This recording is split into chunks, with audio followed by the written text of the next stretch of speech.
Bom, nós fomos aqui, o nosso prognóstico, né, a nossa avaliação, ela se mostrou acertada muito rapidamente, né?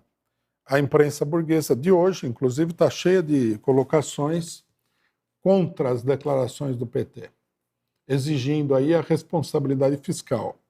Durante esses 12 dias também, né, a burguesia decidiu exercer uma grande pressão para definir a equipe econômica.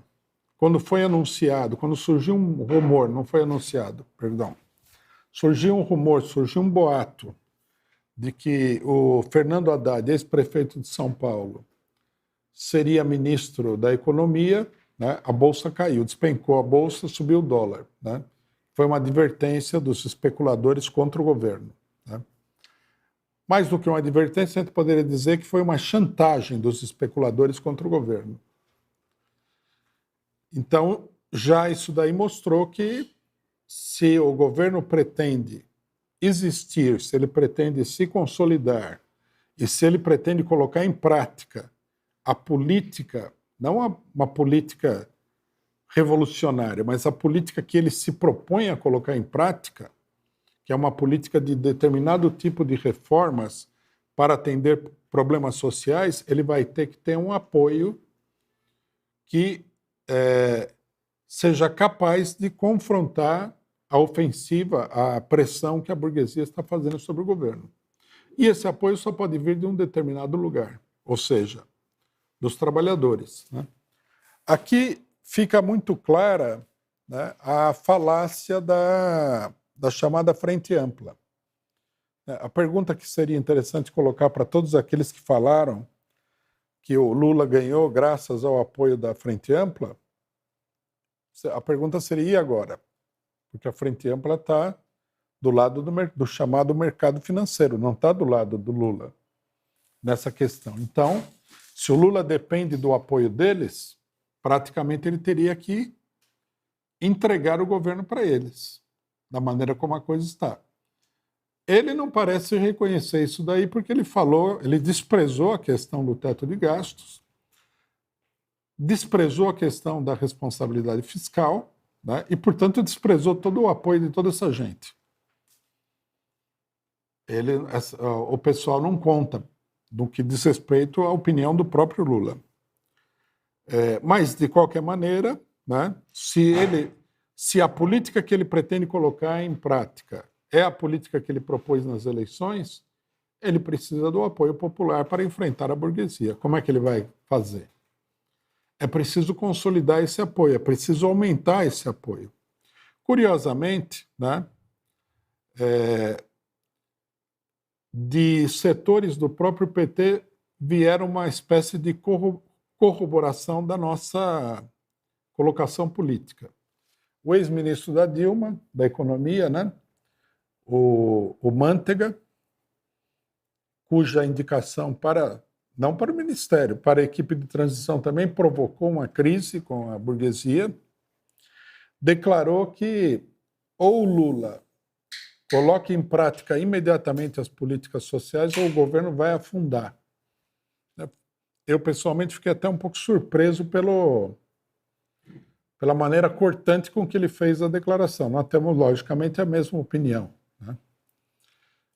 Mas é interessante que isso aí venha de um setor do próprio PT, que normalmente costuma ter posições muito moderadas, né? Uma segunda colocação, que também corrobora o nosso posicionamento, veio da CUT, que chamou o pessoal a se mobilizar para ir à posse do Lula para fazer um ato de apoio ao governo. Quer dizer que outro setor do PT, que também costuma ter posições muito conservadoras, percebeu que a situação é uma situação delicada.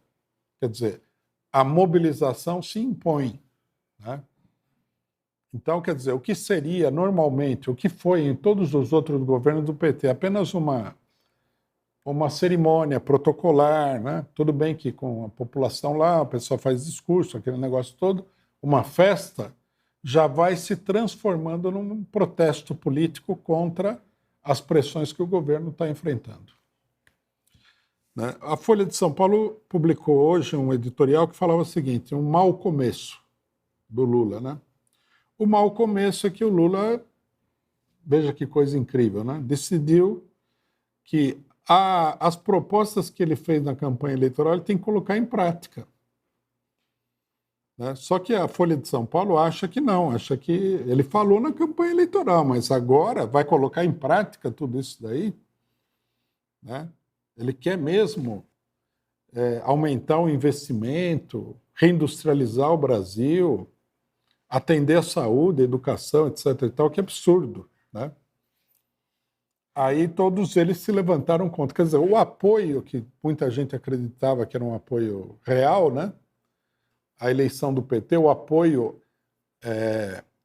à democracia contra a barbárie e tudo mais, revela-se uma ficção total. Esse apoio não está aí. Se o Lula não seguir a cartilha do imperialismo, porque é disso que se trata, né? Esses setores são todos porta-vozes do imperialismo.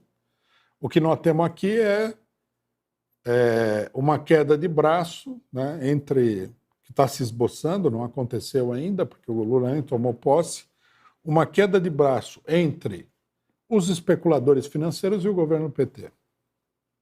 E o que são os especuladores financeiros? E qual é a política desse mercado financeiro? É uma política de escravização da economia nacional a esse mercado. A política do Lula, muita gente não entendeu a importância disso durante a eleição. Não perceberam que as propostas do Lula que eram apresentadas assim de uma maneira, como é que se diz? Sem grandes pretensões, é uma proposta que o imperialismo não tem como engolir. Né? E, portanto, não previram, né? Não estou falando do Lula, mas estou falando de vários setores que se posicionaram aí durante as eleições. Não previram esse choque, que é um choque relativamente, era praticamente inevitável. Né? Quer dizer, nós chegamos num ponto no Brasil, né? Isso aí também fica demonstrado por essa crise, em que qualquer tentativa de impulsionar o crescimento da economia de qualquer maneira no sistema capitalista, sem grandes pretensões, se choca contra o imperialismo. Os programas sociais se chocam contra o imperialismo. Reformas a favor dos trabalhadores e da população pobre se chocam com o imperialismo de uma maneira imediata e direta. Então nós temos que analisar muito concretamente o que está acontecendo.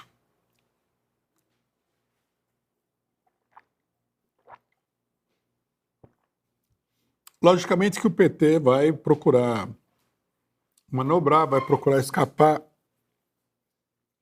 dessa pressão sem levar a coisa para um confronto muito grande. No entanto, independentemente de qual seja a política do PT, está muito claro qual deve ser a política do conjunto da esquerda que se diz defensora dos interesses da classe trabalhadora no Brasil. É preciso enfrentar a burguesia mobilizando a população trabalhadora.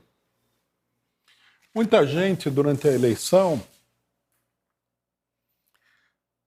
não entendeu o problema da política do PCO. Por que o PCO apoia o Lula? Né? Se o Lula é uma pessoa que tem uma política tão diferente do PCO.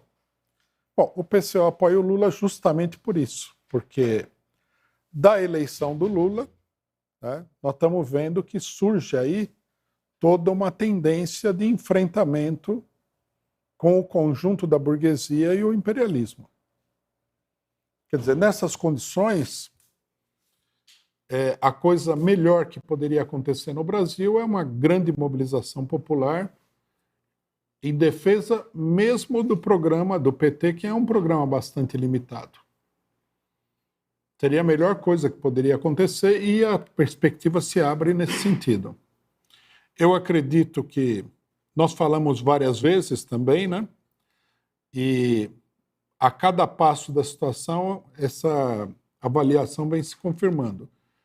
O que está acontecendo no Brasil não é a eleição de 2002, é a eleição de 1989, quando, né, os empresários da Fiesp, o presidente da Fiesp, né, naquele momento, falou que se o Lula ganhasse 10 mil empresários iam deixar o país. A chantagem da burguesia foi muito dura contra o PT naquele momento. Quer dizer, o enfrentamento que não houve, porque o Lula perdeu a eleição em 1989, está se recolocando agora, em 2022. Né? Tudo bem, um monte de gente vai aparecer falando que não é o caso de ter confronto, não é o caso de partir para a luta, etc. e tal. Podemos pensar o que a gente quiser, mas uma coisa é muito certa. O tal mercado, os especuladores financeiros, não vão abrir mão dos pontos fundamentais da sua política para o PT.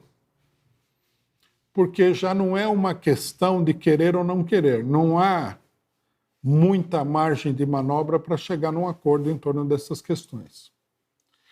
E para o Lula, em particular, né, abrir mão do seu programa é um suicídio político. O PT vai manter o programa, vai tentar viabilizar esse programa através de uma política de acordos, de manobras, etc. e tal, mas ele não pode abrir mão. Né? A declaração do Guido Mantega é uma declaração muito cristalina, né, do que está acontecendo. Ou o governo coloca em prática a sua política social, ou ele vai afundar. E mais, né? Ele não falou só que vai afundar, falou vai afundar rapidamente. Então nós temos aí o cenário de uma luta e não pode haver dúvida nenhuma para ninguém de que lado você tem que ficar nessa luta. É importante assinalar o seguinte, que é uma luta que está começando, está se esboçando, está se desenvolvendo, com uma certa rapidez também, diga-se de passagem. Mas a burguesia não vai tentar derrubar o governo Lula com um mês de existência. Isso aí seria meio levar a crítica para um ponto de fusão, né? Onde a coisa toda vai incendiar o país, se eles fizerem isso daí. Mas eles vão organizar um rolo compressor, pressionar o PT, vão pressionar de todas as maneiras, né? O Congresso vai cumprir um papel, né? Agora nós vamos ver também o seguinte, que a bancada bolsonarista, que foi execrada aí por toda a burguesia na campanha eleitoral, isso daí era muito mais jogo de cena do que realidade, uma parcela dela expressiva vai ser convocada para fazer oposição ao PT. O governo PT vai procurar chegar num acordo com essa bancada, mas a burguesia vai procurar voltar esse pessoal contra o PT. Vamos ver o que vai acontecer, porque a situação está quente, está esquentando e vai se desenvolver com uma certa rapidez.